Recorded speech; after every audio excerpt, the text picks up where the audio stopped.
To start off with a very beautiful hadith. It kind of gives us that motivation as we're going into the second half right now of Ramadan, particularly the last 10 nights. Ibn Umar radiallahu ta'ala anhu, he narrates that the Prophet sallallahu alaihi wasallam says, search for that night in the last 10 night, yani Laylatul Qadr, meaning the night of Al-Qadr. He says, if one of you found yourselves to be lazy or weak during the first half of Ramadan or the first part of Ramadan, then don't let him be lazy with the last 7 nights. Inna anzalnahu fi laylatul qadr. One of the meanings of qadr is rank or stature.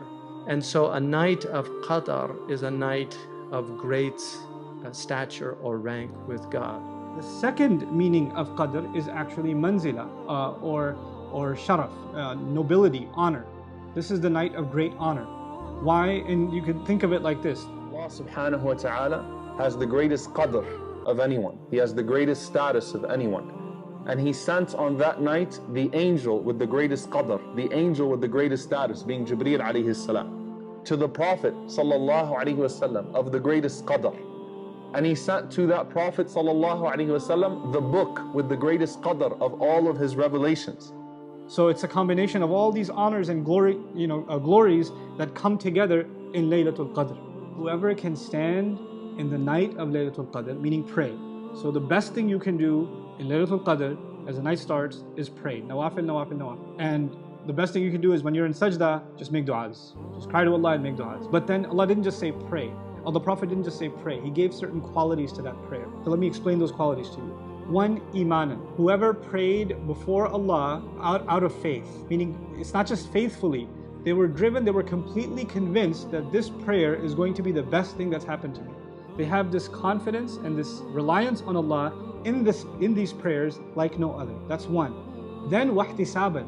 Ihtisab means someone who takes full stock of themselves. I'm aware of my sins, I'm aware of my flaws, I'm aware of what I've done, I'm aware of what I'm ashamed of before Allah, and I'm coming before Allah standing in prayer, ashamed and humiliated and completely convinced that Allah will forgive me and bless me. So I'm coming before Allah humiliated, in tears, in full account of myself, like a confessional prayer. This is a confessional prayer, ihtisaban.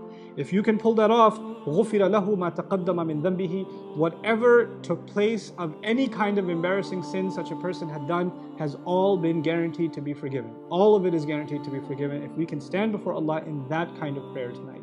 But this is the night where you just want to just be you and Allah in tears. That's what it needs to be.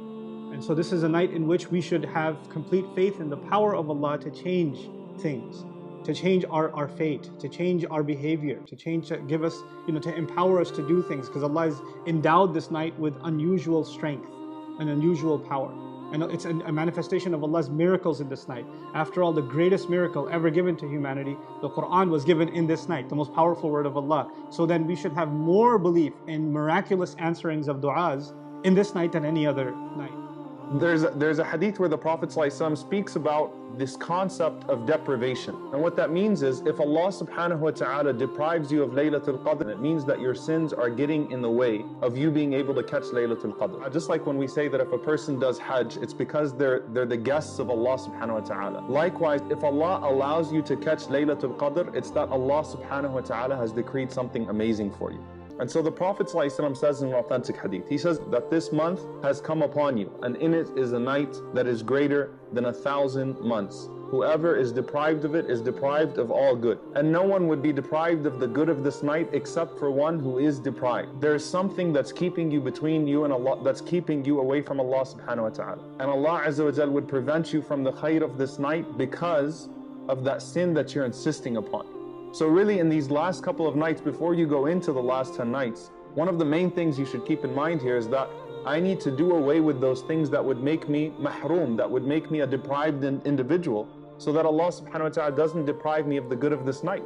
Keep in mind, as we're going into the last 10 nights, particularly in regards to our sayyat and the things that we do that would keep us away from Allah subhanahu wa ta'ala. So the idea here, if you're deprived, that means that there is a reason why Allah has chosen you to be amongst those who are deprived. If you're amongst those who catch it and who catch the blessings of it, there is a reason why Allah chose you to be amongst those who would catch the blessing.